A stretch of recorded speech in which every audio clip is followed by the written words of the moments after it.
Salut à tous et welcome to Watch My Show, l'émission qui parle de séries télé et d'autres shows. Et aujourd'hui on commence avec du lourd, j'ai nommé Preacher.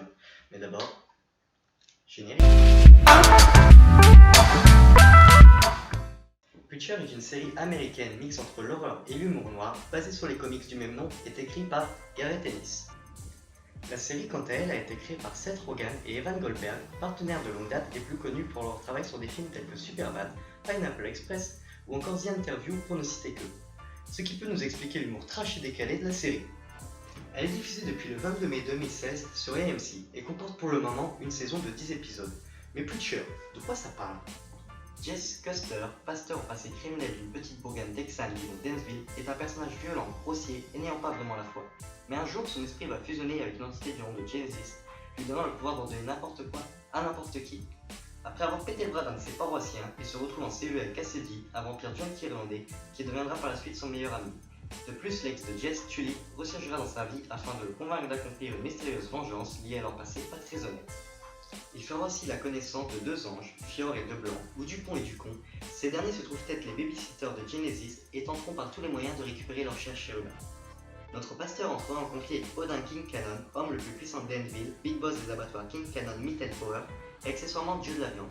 Oui, ça lui fait beaucoup de titres à ce monsieur, car Odin veut acheter les terres appartenant au père de Jess et sur lesquelles se trouve l'église pour agrandir son empire. On va s'arrêter là pour le scénario, car j'ai vraiment envie que vous découvriez la suite de l'histoire et les différentes sous-intrigues plus folles les unes que les autres par vous-même. Dès ses premières minutes, Preacher nous donne le ton de sa série, à savoir des insultes, une bonne dose d'hémoglobine avec le prêtre africain qui explose et se répand sur ses fidèles, et un anticléricalisme qui est l'essence même du comic books et de la série. Anticléricalisme qui, selon le dictionnaire, signifie l'opposition à l'intervention, à l'action ou à l'influence des autorités religieuses et du clergé dans la vie publique et plus particulièrement dans la politique. Avec l'exemple de la pancarte de bienvenue de l'église où il est écrit « Open your ass and hold to Jesus », soit traduction « Ouvre ton cul et tes trous à Jésus ».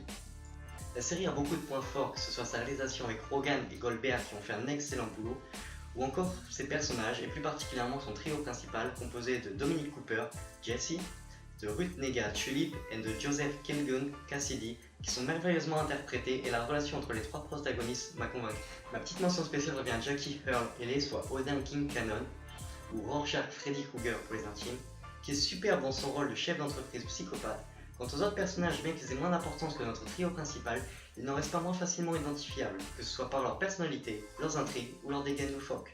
On peut citer par exemple le duo angélique Texas Ranger Fior et De Blanc, le gars habillé en indien, la mascotte qui refuse d'enlever son costume, ou encore Eugène à quelle face de cul.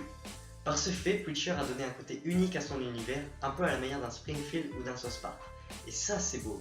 Pour ma part, je n'ai rien à reprocher à cette première saison, que j'ai trouvé extrêmement bien rythmée, les plans de caméra sont cool, et surtout la série regorge déjà de scènes cultes, que ce soit la scène de la chambre d'hôtel de l'épisode 6 ou celle du saloon de l'épisode 9.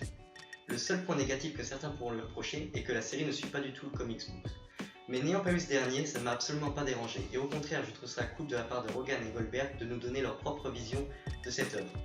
Au final, avec son humour noir et absurde, sa réalisation, ses acteurs et leur interprétation et ses scènes cultes, Preacher a fait le taf, et même très bien. Et pour moi, ma série préférée de cette année 2016. Et si vous ne l'avez pas encore vue, arrêtez toute activité inutile et foncez, car vous risquez de passer à côté d'une petite pépite. Voilà, ce premier épisode de Watch My Show est maintenant terminé. Je vais remercier mes potes Sith Fiction et Darkham pour m'avoir aidé à me lancer sur YouTube, et à mon pote Alexis Sans S pour m'avoir fait mon générique. Je vous mets le lien de leur chaîne dans la description, allez les voir, ils sont super. Et je vous dis à très bientôt pour un prochain épisode de Watch My Show.